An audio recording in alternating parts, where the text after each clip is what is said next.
Donc justement, moi, j'ai été diplômé des Beaux-Arts de Bordeaux en 2012, ce qui n'est pas anodin car 2012, c'est la première année où les diplômés des Beaux-Arts ont le grade de master.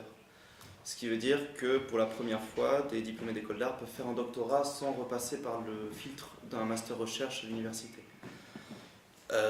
Donc moi, c'est ce que j'ai eu envie de faire. Il s'avère que c'est quand même assez compliqué parce qu'il faut pouvoir s'adapter à ce qu'est la recherche universitaire. C'est pas la même chose que la recherche en art. Mais c'est un peu aussi ce dont je voulais qu'on parle aujourd'hui. Comment est-ce que moi, en tant que personne qui a une formation d'artiste, même si je ne me considère pas vraiment comme artiste, comment est-ce que j'ai essayé et j'ai pu, avec l'aide de mon directeur de thèse, faire une thèse en histoire de l'art, plus précisément en études cinématographiques, qui puisse s'apparenter à une logique artistique. Donc on va définir pourquoi, c'est lié à mon concept de spectralité. Mais bon, d'abord, est-ce que vous connaissez cette image? Est-ce que vous connaissez ce film précisément? Oui. Ouais, c'est ça. C'est donc c'est Ringu, le film Ringu de Hideo Nakata, sorti en 98. Déjà, donc je vais faire une petite introduction sur ma thèse et après on passera donc à la définition de ce qu'est la spectralité et après à une mise en œuvre de la spectralité au sein de la recherche d'un point de vue formel et d'un point de vue structurel. Mais donc d'abord un peu sur quoi porte ma recherche. Quand je suis entré en doctorat, donc je ne savais pas trop comment on faisait, et je voulais parler de la hantise de l'image. C'est-à-dire comment est-ce qu'on peut être hanté par une image. Et à l'époque, j'avais une vision un peu littérale et peut-être un peu trop simple des choses. Je voulais aborder ça par le biais de la publicité, de la télévision, des mass médias. Et je me suis rendu compte que c'était problématique car ça allait m'amener à faire une thèse négative. C'est-à-dire que j'allais critiquer des choses que je ne défendais pas, donc je n'allais pas les penser en fait. J'avais un postulat de départ, j'avais des a priori, mais du coup ça ne marche pas. Car lorsqu'on fait de la recherche, il ne faut pas avoir d'a priori, il faut aller librement vers les choses. Et je me suis rendu compte que, en fait, il y avait quelque chose que j'aimais particulièrement, qui était le cinéma d'épouvante. Donc on va définir ce qu'est le cinéma d'épouvante, c'est pas vraiment le cinéma d'horreur, qui est une passion depuis que j'ai 10 ans, je pense. Vraiment, j'aime les films de fantômes, j'aime profondément ça. Et je me suis rendu compte, ça peut sembler évident lorsque je le dis comme ça, mais que dans le cinéma de fantômes, il y a quelque chose qui nous permet de penser la hantise. Dit comme ça, encore une fois, c'est très... ça semble évident. Mais en fait, ça l'est pas tant, car il faut se rendre compte que lorsqu'on fait de la recherche, tout n'est pas si clair. Et moi, vraiment, ce qui m'intéressait, c'était la hantise de l'image. Et pas la hantise tout court que peut avoir un fantôme sur n'importe qui. Mais comment est-ce qu'on peut être hanté par une image? Et on va voir que, encore une fois, le terme de spectralité me permet de penser la hantise de l'image. Donc ça, du coup, c'est bien Ringu de Hideo Nakata, qui est un peu l'origine de ma thèse. Et on va voir pourquoi est-ce que le film Ringu est si important que ça. Pour ceux qui ne connaissent pas, donc c'est un film réalisé par Nakata, qui est sorti en 98, qui est l'adaptation d'un livre de Koji Suzuki qui lui est sorti en 91. Et Ringu nous raconte l'histoire d'une mère célibataire qui élève seule son fils et qui va être confrontée à une malédiction. C'est qu'il y a une rumeur qui dit qu'il y a une cassette vidéo et lorsqu'on regarde cette cassette vidéo, au bout de 5 jours, on décède.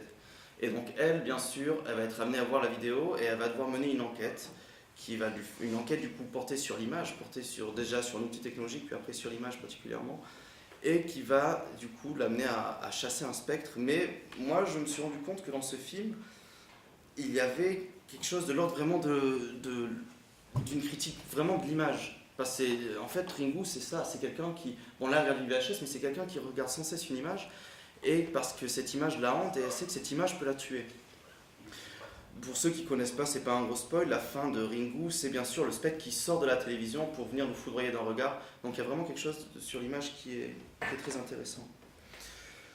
Sans rentrer du coup dans tous les détails qui m'ont amené à définir, à définir l'épouvante, enfin techniquement on va le définir, mais je me suis rendu compte du coup qu'il y avait 4 choses qui étaient intéressantes dans le cinéma d'épouvante. Petit 1. Ça c'est Sadako, donc c'est celle qui sort de la télé pour nous tuer à la fin du film. Ça c'est un extrait, c'est une image de Conjuring, donc c'est important. Conjuring est important pour moi. Je crois que c'est 2012, The Conjuring de James Wan. ce qui différencie déjà le cinéma d'épouvante du cinéma fantastique, du cinéma de fantôme plus précisément, c'est que le spectre est véritablement visible. Donc il y a la question de la visibilité. Là, c'est quelqu'un qui n'est pas gentil, c'est un spectre qui veut nous tuer. Et ce qui différencie par exemple d'un film comme La Maison du Diable par exemple, où le fantôme est quasiment pas visible, c'est juste des portes qui craquent et on finit, en fait c'est des films plutôt qui se rapprochent de la question psychanalytique.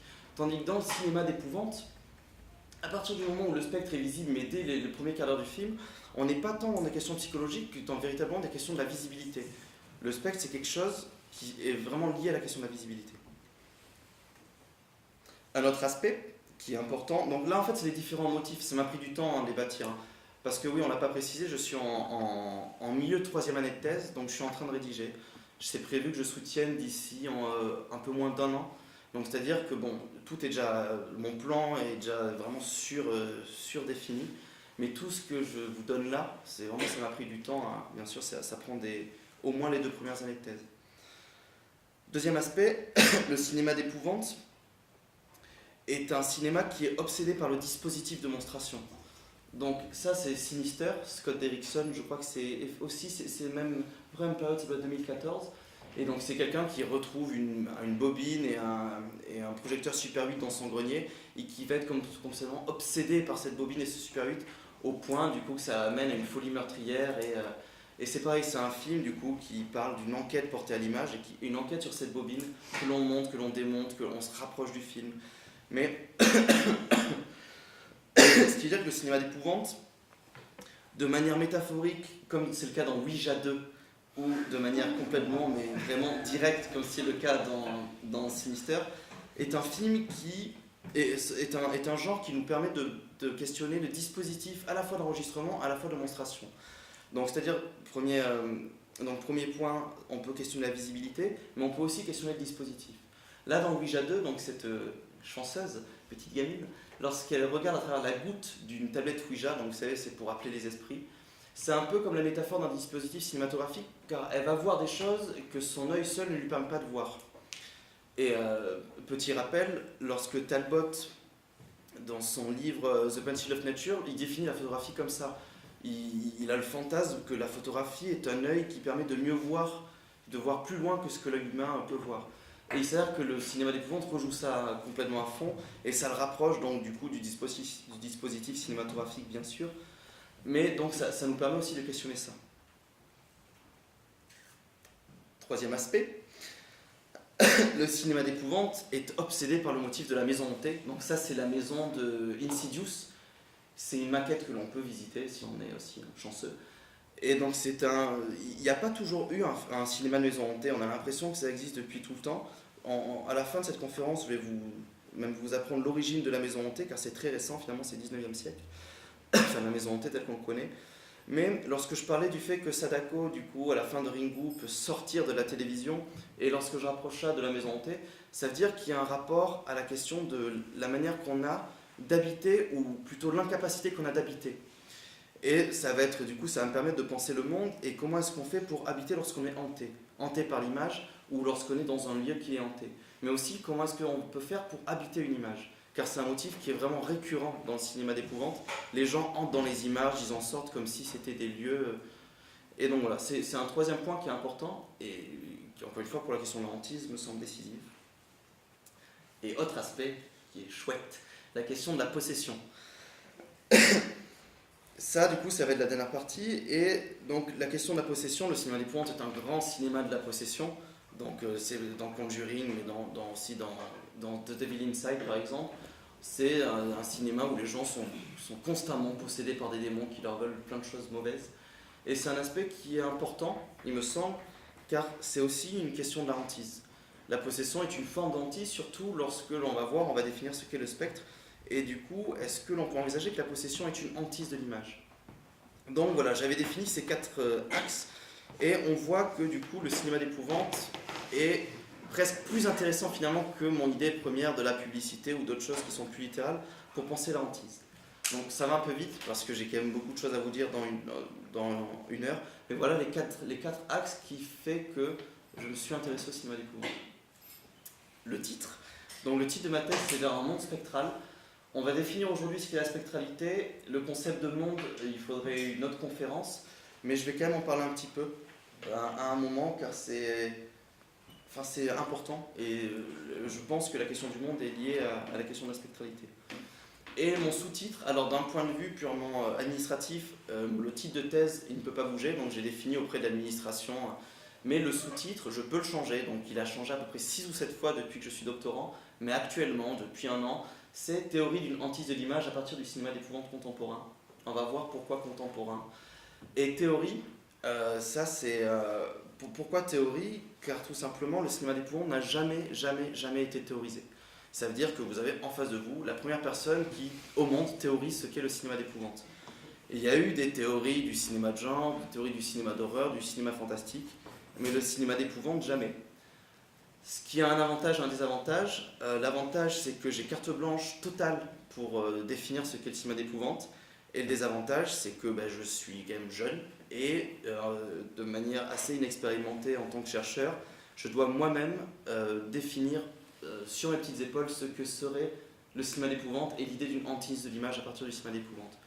Donc ça a ses avantages et ses désavantages, mais bon, moi j'y vois mon côté, le bon côté c'est que du coup je fais ça un peu comme je veux. Ce qui est lié aussi au fait d'avoir un bon directeur de thèse. Ma thèse est dirigée par M. Philippe Ortoli, qui est un spécialiste du cinéma d'horreur et qui est quelqu'un qui n'est pas un grand fan de la tradition académique française, ce qui peut me défendre aussi dans le fait que si je veux tenter des formes nouvelles pour faire de la recherche, et voilà, ce qui est un avantage et ce qui fait qu'il me laisse aussi libre cours pour moi-même définir ce qu'est le cinéma d'épouvante. Est-ce que ça va jusqu'à présent? Parce que je suis allé un peu vite. Après on va passer du coup à ce qu'est la spectralité. Donc, vers un monde spectral, bien sûr, lorsqu'on fait de la recherche, il faut définir ces termes. Donc, j'ai dit qu'il fallait définir ce qu'est la spectralité. Et ma thèse est en 4 parties. Et la définition de la spectralité, c'est toute la première partie. Et la définition de l'épouvante aussi, bien sûr. Donc, la spectralité, on va d'abord la définir en français, vu que j'écris en français, normal, et après de manière étymologique. Et ça, c'est l'un de mes plus beaux moments en tant que chercheur, le moment où j'ai découvert, et je crois que c'était avec Fabien d'ailleurs, que la première occurrence du mot spectre en français, c'est un exorciste qui nous l'a donné. Et vous vous doutez que quand on fait une recherche en cinéma d'épouvante, c'est assez cool quand même que ce soit un exorciste qui nous la donne. Et donc c'est Pierre Leloyer, qui d'ailleurs est mort dans l'incendie de son appartement, ce qui est assez drôle aussi quand on s'appelle Pierre Leloyer. Et donc en 1586, Pierre Leloyer nous définit le spectre comme ça. Pour lui, un spectre, c'est l'imagination d'une substance sans corps qui se présente sensiblement aux hommes contre l'ordre de nature et leur donne frayeur. Donc, il y a l'idée d'imagination, ce qui est très intéressant. L'idée que du coup, c'est quelque chose qui n'a pas de corps, ce qui, je n'ai pas le temps de le faire ici, mais ce qui nous permet de penser du coup toute une économie de l'image, que le spectre, même s'il est visible, lui-même n'est pas visible, et du coup qui leur donne frayeur. Donc il y a la question de la peur qui est intéressante. Différence entre le spectre et le fantôme. Le fantôme est une chose inanimée et pure illusion, et comme tel n'a aucune volonté. Il y a l'idée de volonté qui est importante. Et le spectre est tout autre. S'il veut, il apparaît à nous. S'il ne veut pas, il n'apparaît pas. Et comme dit saint Ambroise, sa nature est de notre vue et sa volonté d'être vue. Ce qui est très intéressant. Ce qui veut dire que le spectre, c'est quelque chose qui finalement, et c'est une visibilité qui est invisible. C'est-à-dire que le spectre, c'est quelque chose qui ne pourra jamais être vu, mais qui va tout faire en permanence pour être vu. Et on va voir que c'est hyper intéressant. C'est-à-dire que, par exemple, Heidegger, il arrivera après. C'est-à-dire que ce bonhomme flippant là-haut, ok, c'est un spectre, mais finalement, c'est pas véritablement le spectre, c'est que la forme visible du spectre. Car le spectre, c'est quelque chose qui ne peut être vu. Donc là, c'est une forme visible qu'a pris le spectre, mais finalement, le spectre, lui, peut prendre toutes les visibilités qu'il veut. Ça veut dire qu'il peut prendre aussi la forme d'une VHS, il peut prendre la forme d'une photographie, il peut prendre la forme même, finalement, d'un corps qu'il va posséder. Donc, c'est-à-dire que lorsque je parle d'une hantise de l'image, moi, vous comprenez bien, je vais essayer de rapprocher une définition de l'image de la définition de la spectralité. et qui fait que finalement une image, ça ne sera pas forcément quelque chose de visible, ça sera quelque chose qui peut être invisible et qui peut prendre corps. Donc c'est quelque chose qui est assez intéressant, en plus du fait que du coup, ça va le faire sous le mode de la frayeur. Ça va jusqu'ici? Bon. Maintenant, d'un point de vue étymologique, donc, si on va arriver à notre ami Georges Agamben, mais d'abord, d'un point de vue étymologique, autre chose qui est assez importante, la première occurrence en latin du mot speciem, c'est lorsque Cicéron a dû traduire le terme platonicien d'idéa. Donc là, pareil, je n'ai pas le temps de le faire, mais il y a un lien, bien sûr, entre l'idéa et l'eidos, donc entre cette image. Est-ce que vous connaissez tous le mythe de la caverne chez Platon? Donc voilà, vous connaissez donc du coup ces concepts d'eidos et d'idéa. Mais ce qui est intéressant, c'est que donc du coup, chez Cicéron, ce qu'est le spectre, c'est un peu pareil en fait. C'est comme si c'était une ombre qui se rendait visible et que finalement, on ne pouvait jamais visualiser l'idéal, l'eidos, car selon Platon, seuls les philosophes peuvent y avoir accès. Mais en gros, c'est comme si c'était quelque chose qui était flottant. Il y a une idée de la chaise, mais tout ce que moi je vais voir en face de moi ne sont que finalement des formes rendues visibles de la chaise, en sachant que l'idée de la chaise ne sera jamais visible. Et lorsque du coup Cicéron va traduire le terme d'idéa par speciem, il va le rapprocher finalement plus ou moins de l'idée d'aspect. Et c'est en ce sens que Giorgio Agamben est important. C'est que Giorgio Agamben, dans son texte Lettres spéciales, il fait un peu pareil. Il nous rapproche de Cicéron pour nous dire que l'être qui est spécial, donc qui est du coup spécial, qui est aussi une autre lignée de l'étymologie de speciem, c'est l'être qui est réduit à sa propre visibilité. Donc, moi, j'en arrive maintenant au stade où le spectre, donc si je le prends d'un point de vue français, c'est quelque chose qui ne peut jamais être visible mais qui va tout faire pour le devenir, donc il va devoir prendre corps à un moment, et finalement qui va devoir prendre corps dans des aspects, donc dans des images trompeuses. Et c'est un peu finalement ce que l'on retrouve du coup dans cette VHS maudite, ce que l'on retrouve dans cette espèce de femme dégoûtante en haut d'une armoire. Mais du coup, ce qui va me permettre, moi, en théorisant le spectre, de théoriser à la fois la forme invisible et la forme visible comme quelque chose de trompeur. Donc de théoriser plus ou moins l'artifice, et donc du coup, plus ou moins de théoriser aussi le cinéma comme une image artificielle. Donc voilà, vous comprenez que voilà, y a tout un cheminement qui est assez intéressant. Autre aspect important avec notre ami Giorgio Agamben. Là, je vous le fais vite. Encore une fois, c'est toute la première partie de ma thèse, donc c'est à peu près 80 pages. Et là, je vous le fais à peu près 10-15 minutes. Il y a un autre texte d'Agamben qui est important, c'est son texte « Qu'est-ce que le commandement ?», où il va définir le concept d'arché. Donc aussi un concept grec qu'on trouve, par exemple, dans Archéologie. C'est ce qui fonde et ce qui commande l'arché. Et c'est pour ça que donc, il va le rapprocher du coup du concept de commandement. Et moi, du coup, par le biais d'Agamben, je vais rapprocher le concept d'arché du concept d'eidos. Encore une fois, on a vu qu'il y a une eidos du coup de la chaise, mais que je n'ai pas accès à cette eidos de la chaise, je n'ai accès qu'à des visibilités possibles de cette eidos. Et ce qui est intéressant, c'est que du coup, si on rapproche cet arché de l'eidos, on n'est plus dans une forme passive de l'eidos, mais on est dans une forme active. C'est-à-dire qu'on est dans une forme qui a une volonté, et potentiellement une volonté qui peut vouloir se rendre visible sous le mode de la frayeur. Donc vous me voyez venir, ça veut dire que moi en fait je vais aussi rapprocher la spectralité du concept d'arché. Et potentiellement, ça va m'aider à penser le concept d'archétype. Or, il s'avère que le cinéma d'épouvante est un cinéma qui est extrêmement basé sur l'archétype. Il ne fonctionne même presque que par des archétypes et il ne va faire que créer des modes. C'est pour ça que c'est si ennuyeux finalement de regarder des films d'épouvante, car on a l'impression qu'on regarde toujours le même film, on regarde que des mêmes archétypes. Donc voilà, moi ça va me permettre donc du coup de théoriser ce qu'est le cinéma d'épouvante, de théoriser ce qu'est l'image, de théoriser ce qu'est cette image qui s'incarne en tant qu'arché. Et on va voir aussi, lorsque je vais arriver après à un exemple purement formel, parce que là pour l'instant c'est très abstrait, mais je vais donner bien sûr des exemples concrets, ce qui va faire qu'on va pouvoir aborder des films d'épouvante et ça va être chouette. Mais bien sûr, du coup, il y a toute une dimension plus ou moins politique aussi dans ce concept de spectralité qui est intéressant. Ce qui fait que nous arrivons à l'idée que le spectre est une puissance invisible qui a pour objet de prendre violemment corps afin de se rendre visible, en sachant qu'elle ne pourra jamais le devenir que par délégation. Donc elle va déléguer sa visibilité à un corps dans lequel elle va s'incarner. Devenu visible, le spectre est une image uniquement aspectuelle qui n'a d'autre fondement que son désir de visibilité. Enfin, le spectre est une forme d'arché, c'est-à-dire un principe premier qui fonde et qui commande le visible, un idéal agressif en tension vers celui en qui il va s'incarner. Ce qui aussi, du coup, va nous permettre de comprendre pourquoi le cinéma d'épouvante fait si peur.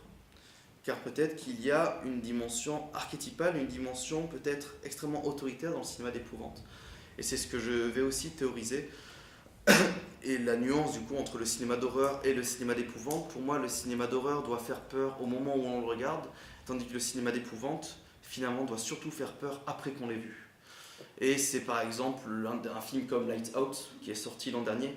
Je ne sais pas si vous l'avez vu, c'est un film qui est assez pourri, mais c'est un film dans lequel le spectre n'est visible que lorsqu'on éteint la lumière. Alors que lorsqu'on regarde un film, il y a de la lumière. Soit il y a un écran, soit on vidéoprojette. Mais je pense que l'idée même de ce film, qui est pour moi un des films les plus clichés du cinéma d'épouvante, c'est bien sûr de faire peur au moment où le film s'arrête, lorsqu'on éteint la lumière, et est-ce qu'il y a quelque chose qui va surgir de la pénombre. Et donc c'est quelque chose que je vais théoriser.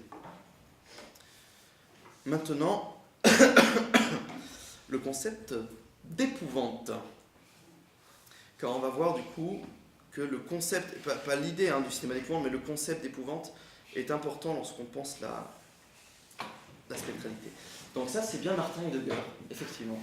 Martin Heidegger avec un petit saut, une petite campagne allemande. Heidegger, il est assez important. J'ai dit que j'allais définir le concept de monde. C'est la 4e partie de ma thèse, où du coup, je vais m'attaquer à la question de la possession. Et je vais penser la possession à partir du concept de monde, à partir du concept de l'être au monde chez Heidegger, mais surtout à partir de la traduction que Gerhard Geist a donnée de son concept de Wesen, qui est plus ou moins traduit par essence, mais Gerhard Geist le traduit par être, AITRE, et donc l'être AITRE qui a donné des mots comme atrium, qui est en gros l'endroit où on se réchauffe, l'endroit où on est bien, ou l'endroit où on se sent finalement le plus à l'abri et le plus vraiment dans le lieu le plus propre à notre être, à ce que l'on est. Et donc moi je vais définir du coup la possession à partir de Heidegger, mais Heidegger arrive dès le début du coup de ma thèse lorsque je définis ce qu'est le concept d'épouvante, car on comprend bien que si je dois théoriser ce qu'est le cinéma d'épouvante, je vais pas juste le théoriser, je vais pas juste, le définir. Donc le cinéma d'épouvante, c'est pas vraiment l'horreur parce que l'horreur c'est ça. C'est pas vraiment le fantastique parce que le fantastique c'est ça. Mais donc je vais en donner une théorie, c'est-à-dire qu'il va falloir que j'en donne une définition concrète, donc que je donne une théorie de ce que serait l'épouvante. Or, il s'avère que Heidegger lui-même, dans Être et Temps, théorise ce qu'est l'épouvante. Je sais plus quel fragment c'est, si c'est le paragraphe 15 ou le 29, mais il en donne vraiment exactement cette définition. Tandis qu'un menaçant s'engage lui-même soudainement en s'en certes pas encore, et pourtant à tout instant dans l'être au monde préoccupé, la peur devient de l'effroi. Ce qui est évident, bien sûr. Donc, on va y aller doucement. Tandis qu'un menaçant s'engage lui-même soudainement en s'en certes pas encore, et pourtant à tout instant dans l'être au monde préoccupé, la peur devient de l'effroi. Par exemple, on est au petit déjeuner, et on est préoccupé par le fait de manger nos cornflakes et de ce que l'on va faire de notre journée. Et il y a quelque chose qui peut arriver, mais qui n'est pas encore là, mais qui peut arriver à tout instant. Donc Heidegger nous dit que ça, c'est de l'effroi. Si en revanche, le menaçant a le caractère de l'absolument non familier, la peur devient horreur. L'absolument non familier, c'est par exemple un bras arraché. C'est quelque chose qui est absolument non familier. C'est ce que certains, comme Julia Kristeva, nomment l'abjection. C'est ce qui est absolument non visible et qui à un moment se rend visible. Donc ça devient de l'horreur. Moi, je l'aime le penser comme ça parce que pour moi, le cinéma d'horreur, c'est un cinéma qui rend visible les fluides invisibles, qui est donc du coup le sang, les entrailles, le vomi, et qui aussi s'amuse à rendre aussi les fluides invisibles de la société, enfin ce qui est invisible dans la société, c'est-à-dire les pauvres, les clodos. Mais donc voilà, j'aime penser l'horreur comme ça. Et lorsqu'enfin un menaçant fait encontre selon le caractère de l'horrible et en même temps le caractère d'encontre de l'effrayant, la soudaineté, la peur devient épouvante. Donc en gros, quand on y réfléchit, c'est absolument mais épouvantable, épouvante.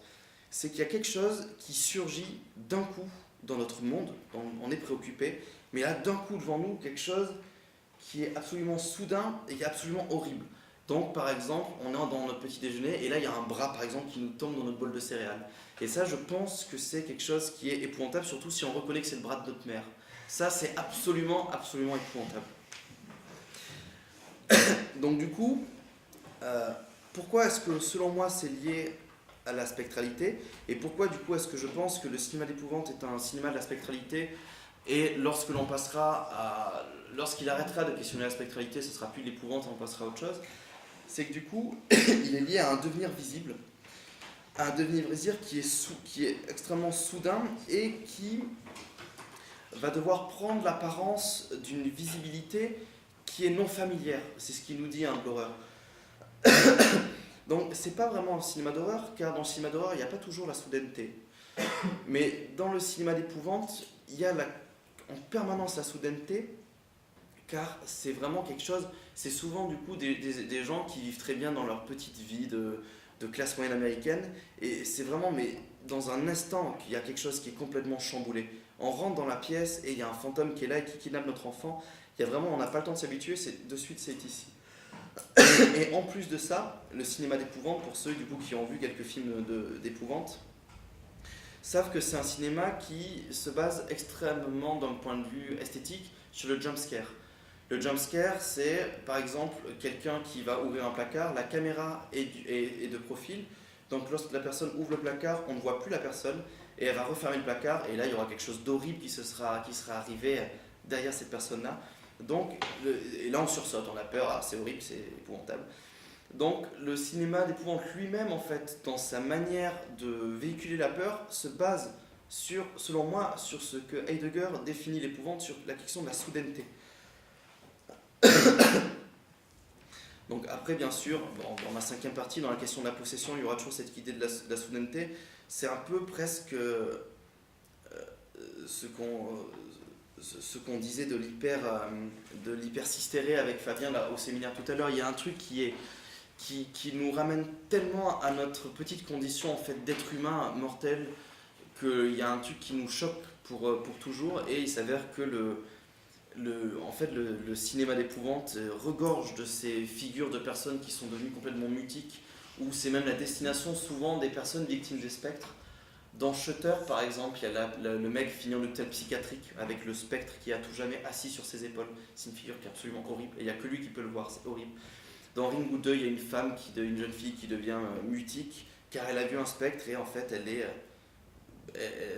va finir en hôpital psychiatrique. Il y a vraiment cette idée que quelque chose arrive tellement soudainement qu'on n'a pas le temps de s'y préparer, et c'est à ce point horrible que du coup on est traumatisé à vie. Voilà, ça c'est la tribu. Par contre, quand je fais ça, moi j'y vois plus rien.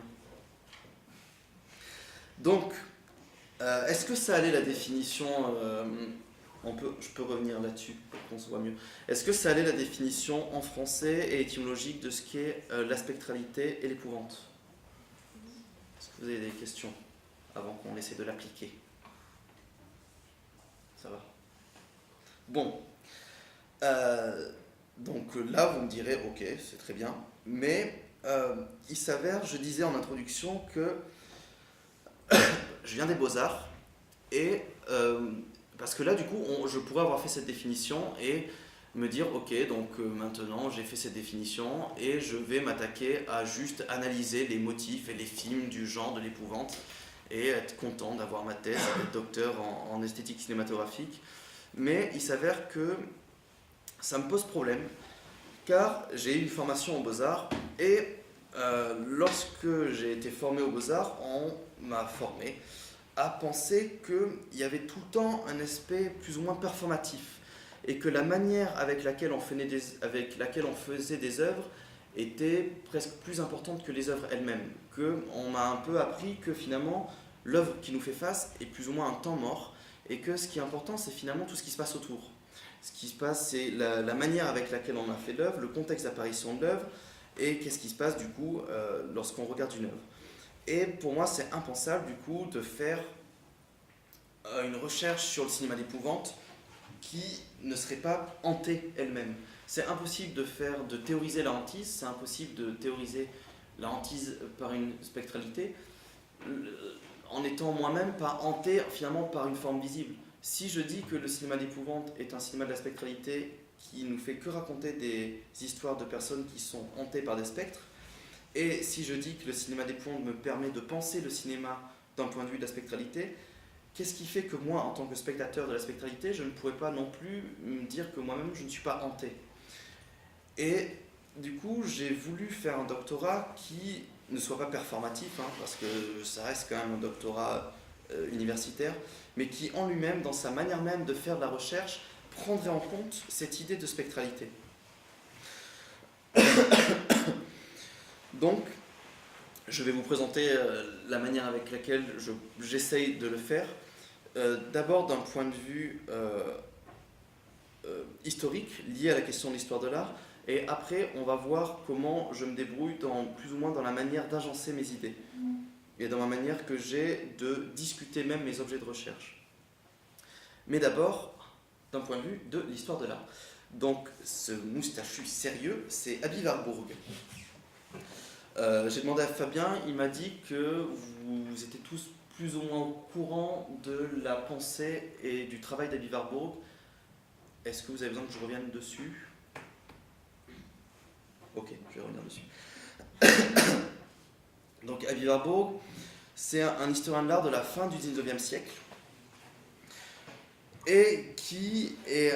Bon, on pourrait bien sûr faire des milliards de conférences sur Aby Warburg, mais qui a plus ou moins effectué un déplacement du point central d'investigation, et à une époque où, on va dire depuis Winkelmann, depuis le XVIIIe siècle, l'histoire de l'art était concentrée sur une histoire des styles, donc ce qui différenciait un peintre d'un autre et des mouvements d'autres mouvements, c'était avant tout des questions stylistiques, et on s'intéressait uniquement aux œuvres.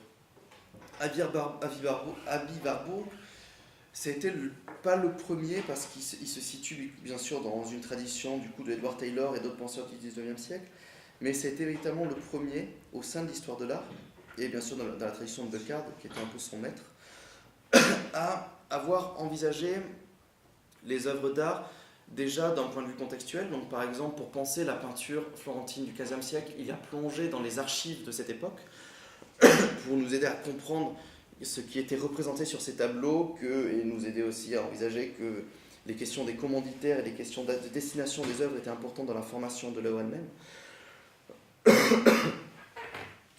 Mais aussi, il y a un aspect qui, moi, je trouve extrêmement déterminant chez Aby Warburg, c'est qu'il envisageait l'histoire de l'art comme une histoire des fantômes pour adultes. C'est-à-dire qu'il envisageait que l'histoire de l'art était le lieu d'une survivance.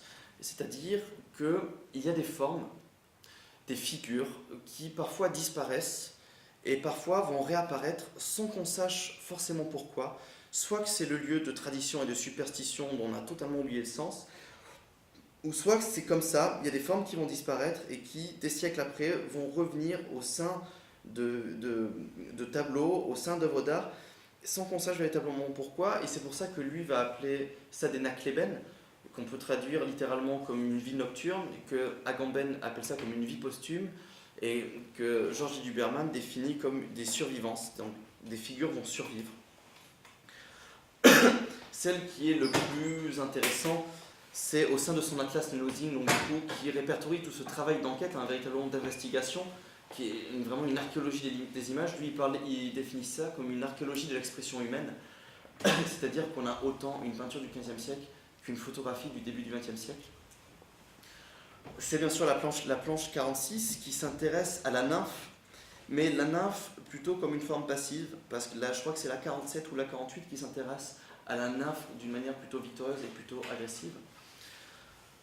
Zoom dans l'image. Hop. Et donc il y a ce tableau de Ghirlandaio qui est à Florence et qui nous présente la naissance de la Vierge.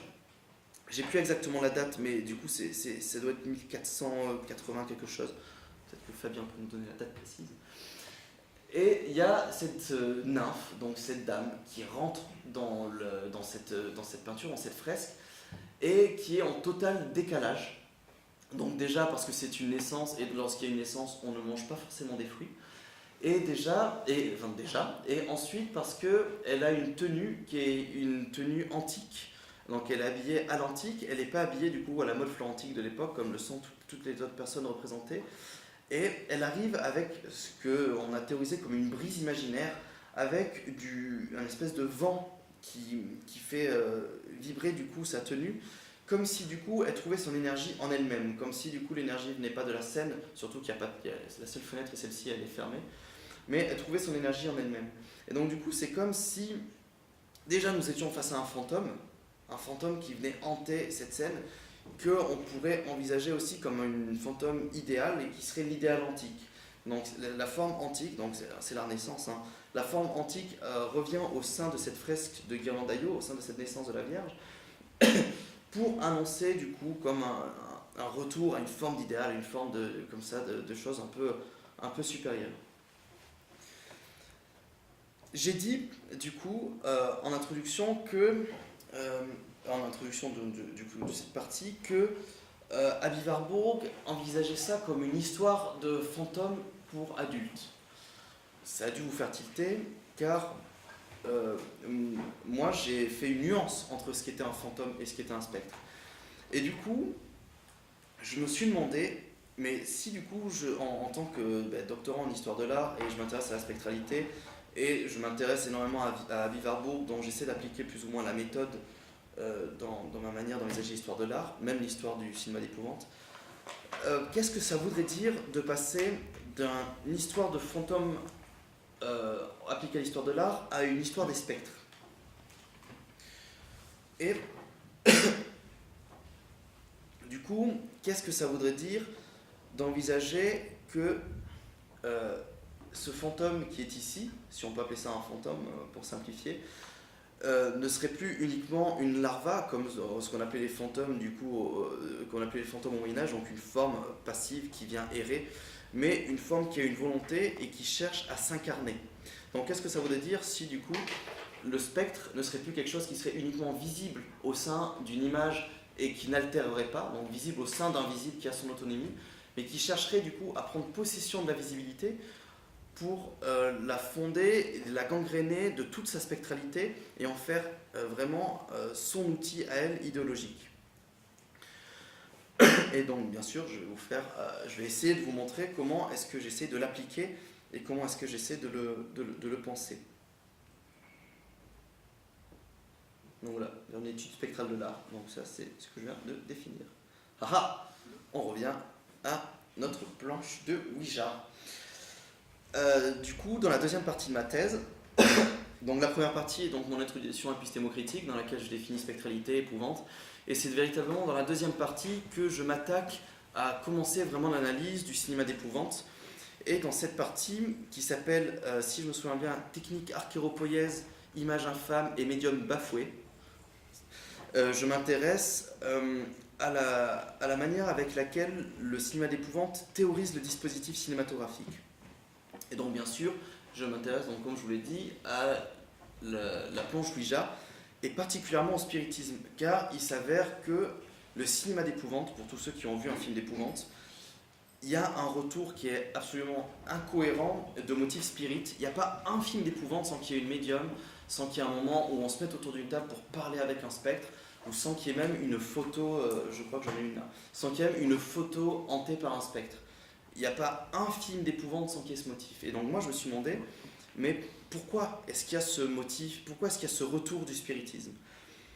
Or, du coup, c'était un peu comme quand Warburg a pioché dans les documents, moi j'ai dû aller piocher dans l'histoire du spiritisme, ce qui est un peu rigolo quand même. Et il s'avère que le spiritisme, donc plutôt, vraiment la graine du spiritisme, naît en 1853 dans le New Jersey.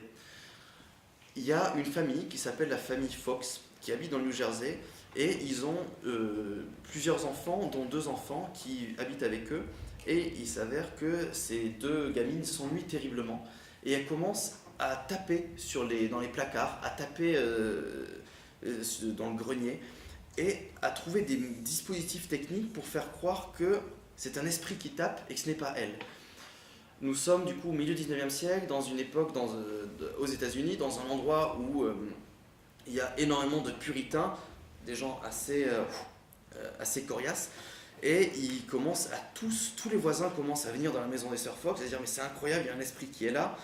Les Sœurs Fox du coup, en tant que bonnes protestantes, commencent elles étaient assez âgées, elles étaient adolescentes, hein, avec leur mère, à commencer à donner des conférences, à faire vraiment un vrai business là-dessus, à trouver des dispositifs techniques en faisant bouger des tables pour faire croire qu'elles arrivent à convoquer les esprits. Il s'avère que rapidement, elles vont finir par avouer que c'est faux, qu'il y avait bien sûr qu'elles trichaient, mais c'est trop tard, hein, tout le monde commençait à devenir taré, à tel point qu'il y a des gens aux États-Unis qui se réunissaient pour appeler les spectres, et qui ont commencé à construire des maisons non plus hantées, mais des maisons à hanter, donc des maisons spécialement construites pour communiquer avec les spectres, et notamment la femme, comment elle s'appelle ? La femme de ce mec qui a construit une carabine. Winchester, voilà. Il y a le film qui sort cette année, la femme Winchester qui a construit une maison hantée qui est fantastique. Et donc là, nous sommes déjà à la fin du 19e siècle, mais donc j'ai dit que ça commence en 1853, mais en 6 mois après, donc début 53, elles cognent partout dans leur placard parce qu'elles s'ennuient. 6 mois, 1 an après, ça arrive en Allemagne, et 2 mois après, ça arrive en France. Et 1 an après, toute l'Europe, mais toute la France entière fait tourner les tables. On considère que c'est le premier américanisme de l'histoire de l'Occident. Victor Hugo, il parle à ses filles. Et à l'époque, du coup, il faisait parler les esprits en faisant taper la table, donc un coup pour oui, 2 coups pour non. Un coup pour la lettre A, 2 coups pour la lettre B, à tel point qu'ils se demandaient comment les Polonais faisaient pour parler aux esprits avec tout leur W et leur Y. Mais vraiment, c'était quelque chose qui a rendu fou l'Europe. Et ce qui est intéressant, c'est que surtout, c'est tous les scientifiques. Vraiment, tous les gros scientifiques de l'époque étaient spirites. Notamment Camille Flammarion, notamment Nadar, enfin beaucoup de personnes importantes étaient spirites. Et vers la fin du 19e siècle, ça s'est transformé en ce qu'on appelait le mouvement métapsychique. Et c'est le moment où on ne croit plus que ce sont des esprits qui vont s'imprimer sur des photographies, mais que c'est l'imagination du modèle qui fait s'imprimer des esprits sur la photographie. C'est-à-dire que par exemple, ce vieil homme pensait très fort à son ancêtre, et du coup c'est en y pensant très fort qu'il a fait s'imprimer l'ancêtre sur la photographie. Et ça a donné un mouvement, notamment fondé par Tomokichi Fokurai au Japon, je ne sais pas si j'ai là, qui a du coup écrit des textes, qui a enseigné quand même à la faculté de Tokyo. Hein. Enfin, quand je disais que c'était des scientifiques, c'était vraiment des gens importants. Et Tomokichi Fokurai, lui, il a amené l'idée que l'image était une idée et que la forme était une idée. Donc moi, dans l'analyse du mouvement spirit, je retrouve presque le moment où Cicéron traduit par spécième, donc par aspect, le terme d'idéa, mais je le retrouve chez des spirites et chez un spirit japonais au début du XXe siècle. Et après, ça s'effrite un peu, et dans les années 80, avec l'avènement du snapshot, donc de la photographie portable au Japon, il va y avoir un engouement pour ce retour au spiritisme, et ça va se retrouver au cinéma, et notamment avec le film Ringu. Et il s'avère que les 2 assistants de Tomokichi Fokurai s'appelaient Sadako et Shifume, et ça sera les 2 héroïnes du coup du film Ringu. Donc voilà, j'ai fait tout le lien, un peu comme pouvait le faire finalement à Bivarbourg, qui nous conduit du spiritisme au retour du spiritisme du coup au cinéma d'épouvante. Ça, c'est un extrait de Noroi, et cette petite fille doit imaginer une forme qui est cachée dans la pièce, et elle y arrive, et parce qu'elle arrive elle a des dons extra-lucides. Ça, c'est les toutes premières vraiment naissances du cinéma d'épouvante tel qu'on le connaît, par un mec, Norio Tsurutai, qui par ailleurs était persuadé d'avoir vu un fantôme. Donc il y a vraiment tout un truc, le cinéma d'épouvante est né du spiritisme. S'il n'y avait jamais eu le spiritisme, je pense qu'il n'y aurait jamais eu de cinéma d'épouvante. Il y aurait eu un cinéma fantastique, car la littérature fantastique existait déjà, mais je pense qu'il n'y aurait pas eu de cinéma d'épouvante s'il n'y avait pas eu à un moment 2 gamines qui s'ennuyaient et qui se tapaient la tête dans leur grenier. Là, ce que je viens de faire, c'est plus ou moins un truc un peu warburgien. C'est ce que je fais dans ma thèse. Donc j'analyse les origines, je le compare. Là, je l'ai fait rapidement, mais bien sûr, je compare l'analyse, je compare la naissance du cinéma avec le spiritisme. Car il s'avère que quelqu'un comme Thomas Edison, qui a inventé le cinéma aux États-Unis, lui-même était spirit et a passé sa vie entière à essayer de construire une machine pour parler avec les morts. L'invention du téléphone, par exemple, par Graham Bell et son assistant, a essayé d'être perfectionné par par l'aide de médiums. Donc vraiment, toutes les inventions du 19e siècle, dont le cinéma, sont liées au spiritisme. Donc je fais un lien. Mais qu'est-ce que ça voudrait dire si à un moment, on se pose non plus la question d'une histoire de fantôme pour adultes, donc de trouver des origines aux choses, des origines idéologiques et formelles aux choses, mais si on se pose la question d'une histoire spectrale, donc qu'un motif à un moment prend possession, prend corps du coup de son dispositif de monstration. Ça, j'avais prévu de parler de technomagie, mais on va. Et nous arrivons en 99 avec le film Blair Witch de, je sais plus, ils ont des noms imprononçables, de Sanchez et je ne sais plus comment il s'appelle, l'autre réalisateur. C'est pas le tout premier. Donc ça, c'est ce qu'on appelle au cinéma, ce qu'on appelle le mouvement du found footage. Donc, c'est des gens qui se filment, soit parce que là, c'est des étudiants qui veulent filmer une forêt, soit c'est des gens qui se filment, qui filment un mariage. Il y a 1000 manières de filmer, il y a 1000 raisons d'allumer une caméra à un moment, qu'on soit journaliste, qu'on soit un père de famille, et ils vont être confrontés à des spectres, à des tueurs en série, à des sorcières, à toutes choses horribles. Or, donc c'est pas, le found footage n'est pas avec Blair Witch, hein. Le found footage naît plus ou moins dans les années 70-80, enfin voilà. Mais Blair Witch, c'est le premier film qui va lancer véritablement le genre et qui va se concrétiser 10 ans après, en 2007, avec Rec de Balaguerro et avec bien sûr Paranormal Activity de Oren Peli, qui est par ailleurs le film le plus rentable de l'histoire du cinéma. 15 000 € de budget pour 200 millions, je crois, ce qui fait que c'est 140 000 fois sa mise. Alors par exemple, un Marvel, c'est que 15%. Enfin, c'est le film le plus rentable. En même temps, c'est cool. Donc, il y a le found footage qui arrive en 99 et du coup qui exploite donc du coup le motif du document réel, donc de l'archive qui est trouvé, et on y voit des choses horribles. Et en plus de ça, donc le found footage ne fait quasiment que des récits de hantise. Hein. J'ai dit parler de meurtre, mais le cinéma d'épouvante, le found footage, c'est avant tout un genre cinématographique, car c'est véritablement devenu un genre qui parle de la hantise. Et en plus, qui est obsédé par la question de la possession, donc je retrouve mes motifs. Mais moi, ce qui m'intéresse, c'est que j'ai l'impression que dans l'idée du found footage, dans l'idée du document trouvé, on retrouve l'idée du document spirit. C'est comme si la photographie spirit que je vous ai montrée de ce couple avec cette personne qui flotte au-dessus d'eux, c'est comme si ce motif-là, qui était apparent dans d'autres films, prenait possession entièrement du cinéma. Donc c'est comme si le petit fantôme, la petite nymphe de Warburg qui vient hanter une fresque de Ghirlandaio, commençait à prendre possession de la fresque et faisait s'effriter les murs. Il y a vraiment quelque chose comme ça. Et du coup, je théorise le found footage un peu comme un devenir spectral du spiritisme au cinéma, et en même temps du coup un devenir aussi spectral du cinéma lui-même, comme un genre qui réduit du coup la visibilité à un effet idéologique qui est l'effet de la spectralité et l'effet du document trouvé. Donc voilà, je théorise le found footage comme ça, et ce qui me permet, je pense qu'il y aurait 1000 autres manières. Ça n'a jamais été fait et c'est pas quelque chose qui est. Mais je sais pas si on pourrait pas revisiter l'histoire de l'art du XXe siècle, l'histoire de l'art contemporain sous cette question de la spectralité.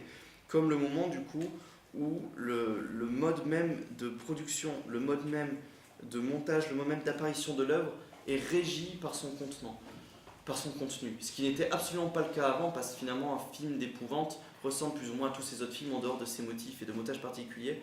Mais le found footage est lié complètement à un mode nouveau. Il suffit de voir un film comme Unfriended qui se passe entièrement sur Skype. C'est un film où on suit une jeune fille qui est en train de skyper ses amis et le Skype a commencé à faire bizarre, ils vont tous se faire trucider les uns après les autres. C'est un devenir spectral du dispositif lui-même. Et je pense que le cinéma d'épouvante est peut-être l'un des premiers à réaliser ça, véritablement. Et je vois pas, par exemple, dans le mélo, je vois pas dans le film d'enquête, je vois pas dans le film à suspense, à quel autre moment le genre même a pris possession du dispositif lui-même. J'ai l'impression que le found footage c'est la première fois où ça apparaît dans l'histoire du cinéma. Ah. Donc ça, c'est un exemple formel. Ça va. Et maintenant, j'aimerais aborder du coup un exemple structurel. Comme je vous ai dit, du coup, le fait que je viens d'école d'art et que j'aime envisager ma recherche, même universitaire, même si ça peut faire peur à plein de gens et que souvent, lorsqu'on est aux Beaux-Arts, on a l'impression que les universitaires, c'est tous des gens chiants et codés. En fait, pas tant. On est plus ou moins libre de faire ce que l'on veut à partir du moment où on a le bon directeur de thèse qui est prêt à nous défendre. Je me suis demandé, du coup, comment structurer ma recherche universitaire en étant, du coup, en me laissant dicter, en me laissant posséder par mon objet même de recherche qui est le cinéma d'épouvante. Or, on revient du coup à Ringu avec Reiko Asakawa, l'héroïne qui regarde du coup cet écran sur lequel il se passe des choses horribles. Il s'avère que le cinéma d'épouvante, en dehors du fait que ça fait peur, est avant tout un cinéma de l'enquête. C'est avant tout un cinéma de l'enquête porté à l'image. Reiko Asakawa, à partir du moment où elle est confrontée à cette VHS, ça arrive très rapidement dans le film, le seul truc qu'elle va faire, elle va faire que plonger dans des archives de presse, dans des archives municipales, elle va aller sur une île, elle va interviewer des gens, et c'est en fait, le cinéma d'épouvante, c'est un cinéma où des gens vraiment font une investigation.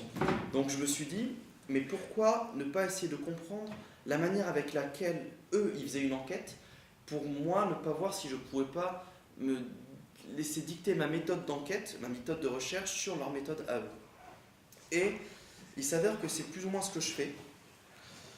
Je vous ai dit tout au début que j'avais décelé des motifs dans le cinéma d'épouvante, qui étaient la question de la hantise technologique, la question de la hantise du lieu et la question de la hantise des corps. Or, il s'avère que c'est le schéma même d'un film d'épouvante. Un film d'épouvante commence toujours par une hantise technologique. Donc tout va bien et d'un coup la télé va commencer à grésiller ou le babyphone va commencer à avoir une voix étrange. Mais ça arrive toujours par le biais d'une hantise technologique ou au moins liée à un objet avant que ça s'attaque à des humains. Dans la deuxième partie, il y a toujours une hantise du lieu. C'est-à-dire que les portes vont claquer, l'endroit où l'on vit va devenir inhabitable et ça va toujours se finir avec la question du corps, pas forcément de la possession. Dans le cas de Ringu, c'est plus dans un mode proche du mythe de la Gorgone. Il y a l'œil de Sadako qui va nous foudroyer du regard et on va mourir, mais il y a quand même l'idée que quelque chose à un moment rentre dans notre corps, même si c'est pour nous faire arrêter notre cœur. Et du coup, cette enquête, parce que Reiko Asakawa va questionner avant tout d'abord la technologie, après le lieu et après le corps. À la fin, elle est dans le puits en tenant le crâne de Sadako, car Sadako a été tuée en étant poussée dans un puits dans lequel elle a passé 30 ans, ce qui est assez long. J'ai décidé du coup de tester et de me laisser dicter mon plan de recherche par le plan finalement d'enquête de Reiko Asakawa et du coup du cinéma d'épouvante.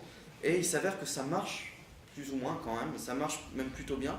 Et donc du coup, je pense que c'est la première aspect de une hantise structurelle de ce qu'est d'une hantise du coup de se laisser hanter par ces objets de recherche. Après, il y a un autre aspect qui, celui-ci, est plus lié, non pas à la manière avec laquelle je structure ma recherche, et je vais terminer là-dessus, mais lié avec laquelle j'analyse mes objets de recherche. Ça, c'est Nosferatu, Murnau, 1922. Murnau, qui par ailleurs était aussi un mec quasiment persuadé que les vampires existaient pour de vrai. Et Albin Gros, qui est son coéquipier, le chef des coacteurs sur Nosferatu, était persuadé d'avoir rencontré un vampire à la Première Guerre mondiale, donc ils se sont bien trouvés pour faire ce film. Dans le film de Nosferatu, qui m'aide pour entamer ce qu'est ma question sur le dispositif de la question de la hantise technologique dans le cinéma d'épouvante, il y a, donc vous savez que Nosferatu, c'est on appelle ça l'interprétation de Murnau de Dracula de Bram Stoker, mais vu qu'ils n'avaient pas les droits, ils ont appelé Nosferatu. parce qu'ils n'avaient pas le droit d'utiliser Dracula, même si on leur a dit quand même que ça ressemble un peu à Dracula, ils ont dit non, non, c'est pas vraiment Dracula.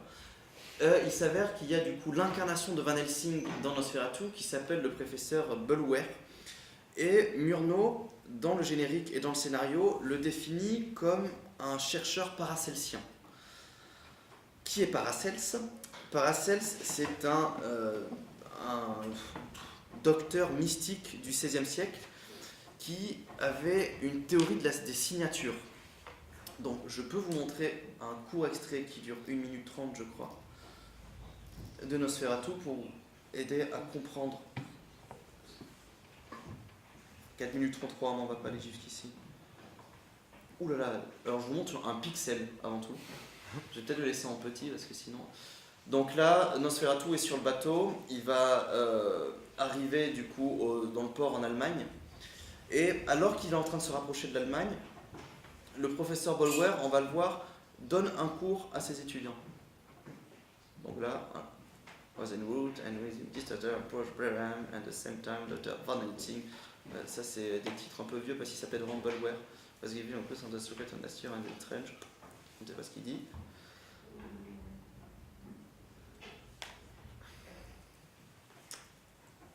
Eh ben, on ne lit pas si lentement. Voilà. Il leur donne un cours sur la plante carnivore. Donc, professeur Bulwer, c'est lui. Il n'a que 6 étudiants. Et ce qui est intéressant, c'est qu'on va voir que Murnau effectue en fait lui-même un montage paracelsien dans Nosferatu. Donc, il va leur montrer une plante carnivore. Voilà. Murnau lui-même nous montre une plante carnivore qui est en train de manger une mouche.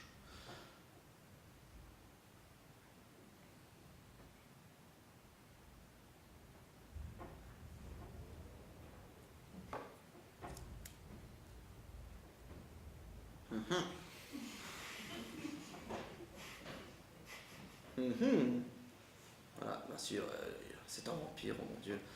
Comme ça, on est capable de faire le lien en tant que spectateur entre la plante carnivore et Nosferatu.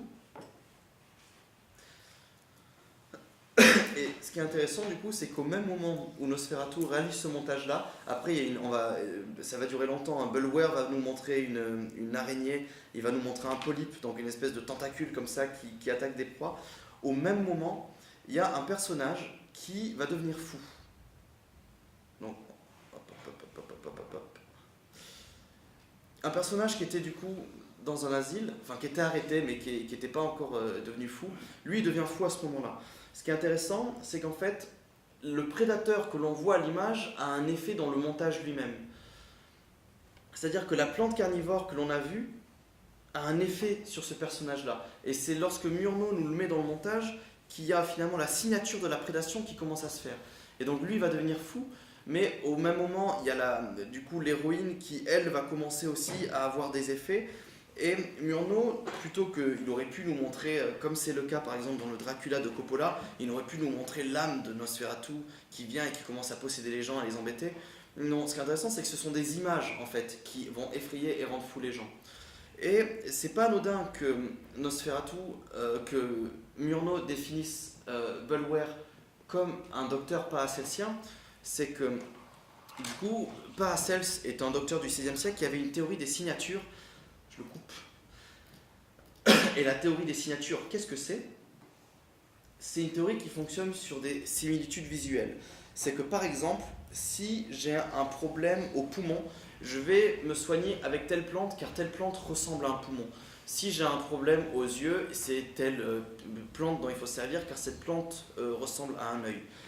Et toute la théorie de Paracels est vraiment fondée sur cette question des similitudes qui pense à partir d'une archée. Donc on a défini ce qu'était une archée, cette espèce d'eidos qui flotte comme ça, idéal. Et c'est comme s'il y avait une transcendance, ou s'il y avait vraiment, si on se rapprochait de l'idée de l'archée, on pouvait vraiment comprendre le monde entier.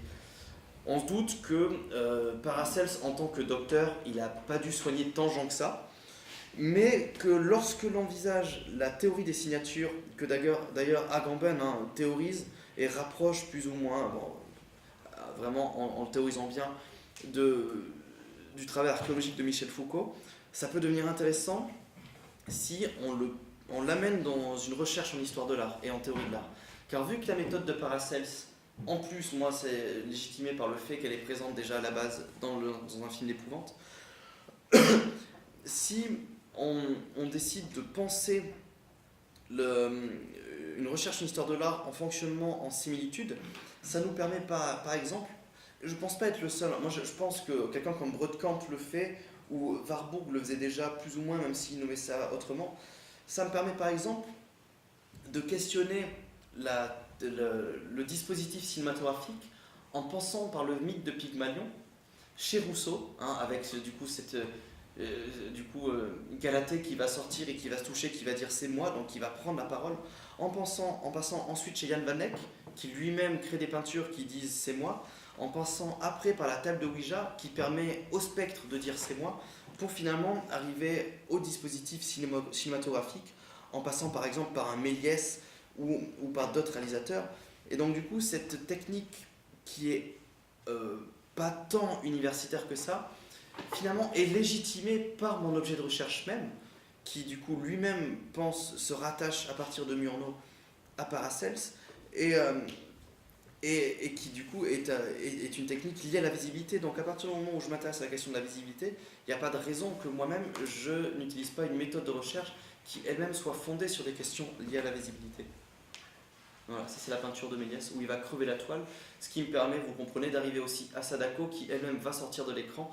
Et donc du coup il va y avoir tout un jeu de similitudes comme ça qui va me permettre, bien sûr, il ne suffit pas de dire regardez ça se ressemble, donc vu que ça se ressemble, mon argumentaire est légitimé, mais en passant par des signatures, par des signatures en plus idéologiques, car il y a une même idée derrière, ça me permet moi de broder du coup mon argumentaire autour de ces similitudes. Et d'arriver à Sadako Yamamura qui sort de la télévision.